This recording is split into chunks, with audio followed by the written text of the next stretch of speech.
Hello hi नमस्ते और पहला उत्तराखंड। और इस तरह से जब भी धूप चिलमन से छन कर चेहरे पर पड़ती है तो मज़ा ही आ जाता है। कभी कभी नई धूप हमेशा वो एक क्या कहते हैं उसे चुभन सी लेकर नहीं आती, कभी कभी सुकून भी लेकर आती है। और सुबह की धूप तो सचमुच सुकून लेकर आती है। कभी उठ कर देखो सूरज से पहले, कभी बातें करके देखो सूरज जब आता है तब, जब पहली किरण पड़ती है तब जरा घूम कर देखो, मज़ा ना आ जाए तो तब कहना। लेकिन जब भी मैं घर में आता हूँ ऐसे समय पर, जब वापस आता हूँ ग्राउंड से अपनी मॉर्निंग सेशन के बाद में अपने, तो मेरे सामने अगर म्यू मिल जाती है, वैसे कभी कभी मिलती है, ये सोती रहती है ये पहले बता दूं। आज भी कुछ कर रही है सामने बैठी, कैमरा के उस तरफ है, तो मैंने सोचा कुछ तो बातें कर सकते हैं। So here she is. Hi mu, क्या हाल? मस्त है। क्या चल रहा है कुछ नहीं। म्यू? आपको फॉग मैंने चल रहा है फॉग। फॉग चल रहा है? फॉग तो ख़त्म हो गया कब का। मैंने आपको देखा है ज़्यादातर नई नई चीज़ों पे ज़्यादा विश्वास करते हो। और कभी जब बाहर जाओ, इवन रेस्टोरेंट्स में भी जाओ, तो खाने में भी अपनी जीभ को, चटोरी जीभ को, हमेशा नई चीज़ें। क्या मतलब हमेशा नया क्यों? ऐसे ही मजा आता है। मज़ा आता है। तो आजकल छुट्टियाँ, एक करिकुलम में छुट्टियाँ कितनी इम्पोर्टेंट हैं? बहुत ज़्यादा। बहुत ज़्यादा। किस तरीके से? एक तो वैसे ही हमारे स्कूल 7 पीरियड 8 पीरियड में 7, हाँ नहीं 8 8 हाँ 7 पीरियड में से एक पीरियड तो गेम्स रखते हैं मुश्किल से। हाँ वो भी 6 दिन में एक दो बार। हाँ हाँ। उसमें भी कुछ ना कुछ आ जाता है। गेम ज़रूरी है? बहुत ज़रूरी है। क्या करता है गेम करिकुलम में? अच्छा चलो, गेम की बातें कर लेते हैं आज तो फिर। गेम किस तरह से ज़रूरी है करिकुलम में? जो मेन करिकुलम चलता है स्कूल में, मज़ा आता है। उसमें किस तरह से ज़रूरी है? मज़ा आता अरे है। मज़ा तो आता है, लेकिन किस तरह से ज़रूरी है? एक मिनट। हाँ P low P low. Game help करता है जब आप हम्म। बहुत देर तक क्लास में बैठे हुए होते हैं ना। हाँ हाँ। पढ़ने का मन तो करता नहीं आधे से ज़्यादा का। तो फिर जब वो गेम्स पीरियड आता है ना तब मज़ा भी आता है क्योंकि आप अपना माइंड फ्रेश कर पाते हो। और गेम्स में कुछ ऐसा नहीं है कि भाई अच्छा ही परफॉर्म करना है। अगर हम्म। आप कोई नई चीज़ ट्राई करोगे तो सबको पता है क्योंकि सबने कभी ना कभी शुरू ही किया है, सब यस। एकदम से अच्छे नहीं होते हैं। सबको कोई भी वो नहीं करता था यार ऐसे करो, ऐसे मजाक भी चलता रहता है दोस्तों का अलग ही। तो गेम्स बहुत इम्पोर्टेंट है, इसलिए अच्छा। खासकर जो दोस्त आपके स्पोर्ट्स की वजह से बनता है ना, वो अलग बॉन्ड होता है और फिर स्पोर्ट्स या फिर आपकी किसी भी अच्छी हॉबी की वजह से, फिर चाहे वो डांस हो या फिर कुछ और। हॉबी कितनी इम्पोर्टेंट है, हॉबी होना? क्योंकि हर कोई कहता है पढ़ाई हॉबीज पढ़ाई पढ़ाई बहुत पढ़ाई। इम्पोर्टेंट है हाँ मेरे हॉबीज। हिसाब से। हाँ हॉबीज और स्किल्स हाँ। दोनों बहुत important okay. Skills, you are talking about extra skills? हाँ। है। देखो हॉबी हो गया जो आप कभी कभी करते हो या फिर जो आपको थोड़ा सा इंटरेस्ट है। स्किल्स इज जिसमें आप बहुत अच्छे हो हम्म। एंड वो आपके कहीं पे भी काम आ सकती है। तो बेसिकली हॉबी का इनहेंस्ड वर्जन स्किल्स हो गया। हम्म। तो आपकी स्किल में कुछ भी आ सकता है। डांस आपके लिए स्किल हो सकता है अगर आपको बहुत अच्छे से आता है तो वो आप कहीं पे यूज कर सकते हो। जैसे आपको मान लो कहीं बाहर जाना है, आपने वहाँ पे डांस क्लासेस का वो करना है तो आपकी डांस की स्किल काम आएगी। आप अगर स्पोर्ट्स में हो तो अगर आपको फॉर एग्जांपल रनिंग अच्छे से आती है तो अच्छे से ही आप लॉन्ग डिस्टेंस और वो सब करते हो तो आप जाके किसी और को भी सिखा सकते हो, तो वो आपकी स्किल्स हो गई। हॉबीज हो गया कि हाँ आपको डांस ठीक ठीक आता है, मतलब अगर कोई सिखाएगा तो आप कर लोगे बस उस टाइप में। वो आपकी हॉबी हो गई कि हाँ मैं डांस कभी कभी कर लेती हूँ या फिर मैं कभी कभी रनिंग कर लेती हूँ, वो हॉबी हो गई। स्किल्स उसी जगह पे इनहांस्ड हॉबी हो गई एक तरीके से, फिर चाहे वो कंप्यूटर साइंस के फील्ड में हो या फिर स्पोर्ट्स के या फिर किसी भी फील्ड में। ओके। हॉबीज़ को ही मतलब अगर एडवांस वर्जन कह सकते हाँ हैं, स्किल्स में आ जाते हैं हाँ ना। स्किल्स मेरे आजकल। हिसाब से। हाँ हाँ बिल्कुल बिल्कुल। आजकल अगर लोग पेरेंट्स, बहुत सारे पेरेंट्स कहते हैं म्यू कि पढ़ाई करो पढ़ाई करो पढ़ाई करो, और ख़ासकर जब बोर्ड एग्जाम्स होते हैं 10th और 12th, हमारे तो आपको आपको क्या लगता है उसमें किस तरह से मतलब board board board board board board क्या है, बोर्ड एग्जाम्स और ये सब? देखो जरूरी है पढ़ना भी, हम्म। ऐसा नहीं है कि मत ही पढ़ो। हम्म। पढ़ना जरूरी है बिल्कुल, वो तो बहुत बट ज़रूरी है। वो नहीं है कि सिर्फ पढ़ना ही जरूरी है, वो गलत हो जाएगा। अच्छा। क्योंकि जब तक अगर आप सिर्फ पढ़ के कुछ कर भी लेते हो, अगर आप कोई एग्जाम निकाल भी लो तो आने वाले उसमें ज़्यादातर लोग स्किल्स ज़्यादा प्रेफर करते हैं एजुकेशन की। बाय एजुकेशन आई ये नहीं मतलब कि आप कुछ पढ़ो ही ना और फिर आप सिर्फ स्किल्स जाके देखो, ऑब्वियसली नहीं करेंगे। जो उनके अगर दो हाँ, एग्जाम candidate क्वालिफाई हैं उन अगर पे, करना है तो पढ़ना तो पड़ेगा अगर ही। उन पे दो कैंडिडेट हैं, एक ने सिर्फ पढ़ा है, हाँ। एक ने वो पढ़ा भी है प्लस उस पे स्किल्स या फिर उसकी हॉबीज है, वो स्ट्रीट स्मार्ट है एक तरीके से बुक स्मार्ट के साथ, अच्छा, तो ऑब्वियस सी बात है वो उसे चूज करें, क्योंकि क्या है हमें वो? स्ट्रीट स्मार्ट होगा, street smart, okay. Book smart की जगह अच्छा। एक सिर्फ बुक स्मार्ट है, एक दोनों है, तो ऑब्वियस सी बात है वो उसे चूज करेंगे, क्योंकि आजकल देखो मेरिट वो तो बहुत हुआ है कि सबके 90% या फिर सबके 80-85 इसमें आ रहे हैं, तो उसके अलावा आप क्या लाते हो टेबल पे, या फिर आप कितनी वैल्यू रखती है आपकी आपका प्रेजेंस एक रूम में, उससे डिपेंड होगा कि लोग आपको कितनी रिस्पेक्ट से ट्रीट करते हैं, आपको कैसा ट्रीटमेंट मिलता है, प्लस आप क्या क्या कर सकते हो अकाउंट, क्योंकि जब तक स्किल्स नहीं होंगी मुझे नहीं लगता कि सिर्फ पढ़ाई से वो हो पाएगा।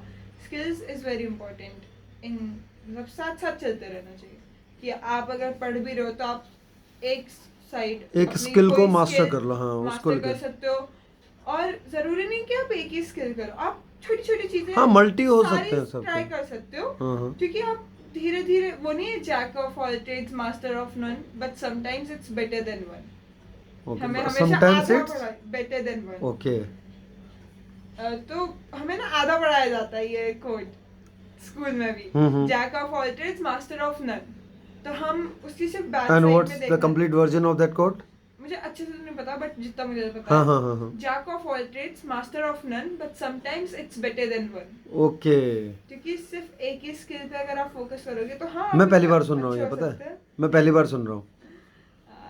वो the curiosity kills the cat वाला है ना, ये भी आधा है, इसका फुल मुझे अच्छे से नहीं पता, but it's something like curiosity kills the cat but it's better than being confined in the room, something like that. Basically हमें इन दोनों ही उसका नेगेटिव पार्ट पढ़ाते हैं, jack of all trades master of none, तो हमें लगता है कि यार हम सब चीजें नहीं कर सकते, इस कोट को as a और example फिर लेंगे। दूसरी तरफ हमको वो But एग्जाम्पल भी अगर देते हैं पूरा- ऑलराउंडर्स का। हाँ, अगर आप पूरा सुनोगे तो वो ज्यादा सेंस बनाएगा ना, हाँ, कि हाँ, जैक हाँ। Of all trades master of none but sometimes it's better than one, Yes. क्योंकि सही बात है, अगर आप हर चीज में अगर आपको थोड़ा थोड़ा भी आता है तो आप मल्टीटास्किंग कर सकते हो, साथ में आप अपनी प्रॉब्लम का खुद सोल्यूशन निकाल पाओगे, आपको 4 लोगों का ओपिनियन नहीं चाहिए होगा, नहीं चाहिए होता, क्योंकि यस। आप चारों उसमें थोड़ा बहुत आपको पता होगा, बाकी अब इंटरनेट है तो आपकी नॉलेज प्लस इंटरनेट से आप आराम से वो अपने एरिया को कम कर पाओगे, कंप्लीट एक्सप्लोर कर पाएंगे उसमें और हाँ। वो कर पाएंगे।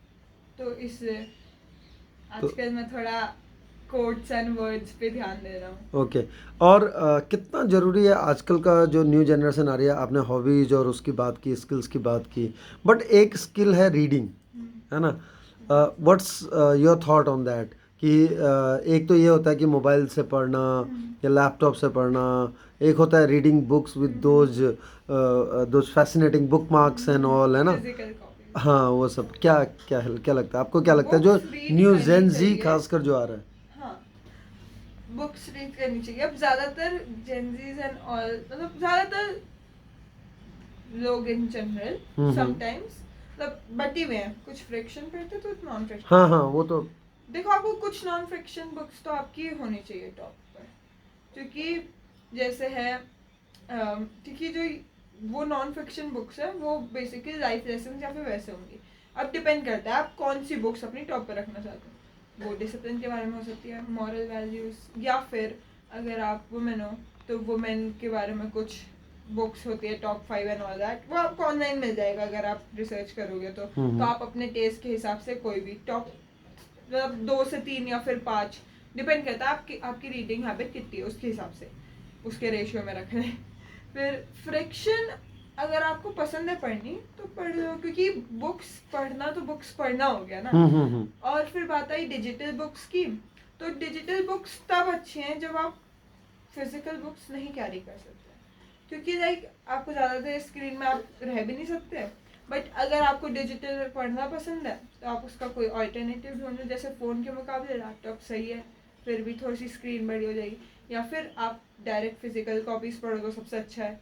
फिर तीसरा कैटेगरी आ जाती है ऑडियो बुक्स, उसमें तो आप सुनना है, अगर आप कोई काम कर रहे हो आपको साथ में चाहिए तब आप ऑडियो बुक्स यूज़ कर सकते हो। तो वही है ना, बुक्स का हर जगह डिफरेंट जगहों पे डिपेंड करता है। ये भी एक चीज़ मुझे लग रहा है, जो जेनजीज आजकल जो आ रहे हैं, आप लोगों की जनरेशन जो है, कि मल्टीटास्किंग की बात करी आपने, तो हम घर में भी जैसे कोई चीज़ कर रहे होते हैं तो गाना लगा देते हैं, एक तरफ गाना चल रहा होता है, एक तरफ हम कुछ और कर रहे होते हैं, दूसरी तरफ कुछ और चल रहा होता है। कई बार एक हाथ से कुछ और कर रहे होते हैं, दूसरा हाथ कहीं और होता है हमारा। तो इसलिए शायद आजकल जो स्किल बेस्ड चीज़ें आ रही हैं या फिर मल्टीटास्किंग आ रही हैं, ये भी एक रीज़न हो सकता है शायद। हाँ, क्योंकि देखो जब आप डेली में ही वैसे रह रहे हो हाँ तो धीरे धीरे आपके लिए एक वो मैकेनिज्म सा बन जाता है। बिल्कुल, तो आपको आपकी बॉडी को पता है कि हाँ भाई मैं इतनी चीजें हैंडल कर सकती कर हूँ सकता या हूँ। फिर कर सकता हूँ, तो आप उसी हिसाब से फिर काम लेने लग जाते हो। क्या बात है। तो अब स्कूल खुलने की तैयारी होगी, नया सेशन, कौन सी डेट है आज? नया सेशन, नई क्लास, हाँ, है ना, नए दोस्त या वही पुराने दोस्त। नए दोस्त भी हो सकते हैं, पुराने भी हो सकते हैं। चलो ऑल द बेस्ट आपको नए सेशन के लिए and thank you very much for being us. बड़े मुश्किल से अपॉइंटमेंट Being मिलता है us. आपका, है ना, being with me. Hmm. Okay thank you very much mu. इसके जो थॉट्स होते हैं वो मैं कोशिश ये करता हूँ, मैं ज़्यादातर म्यू से कन्वर्सेशन में आने से मैं ये मेरे दिमाग में ये रहता है कि आखिर हम एज अ पेरेंट तो सब कुछ कह देते हैं, ये नहीं करना, वो नहीं करना, ऐसा नहीं होता, वैसा होता है, बट वो कुछ बातें पुरानी भी हो जाती हैं। तो म्यू के साथ बात करने से मुझे ये लगता है कि हम म्यू का पर्सपेक्टिव भी, यानी कि जो आज की जनरेशन है उनका पर्सपेक्टिव भी जानकर हम और भी चीज़ों को सुलझा सकते हैं और भी चीज़ें अच्छी हो सकती हैं।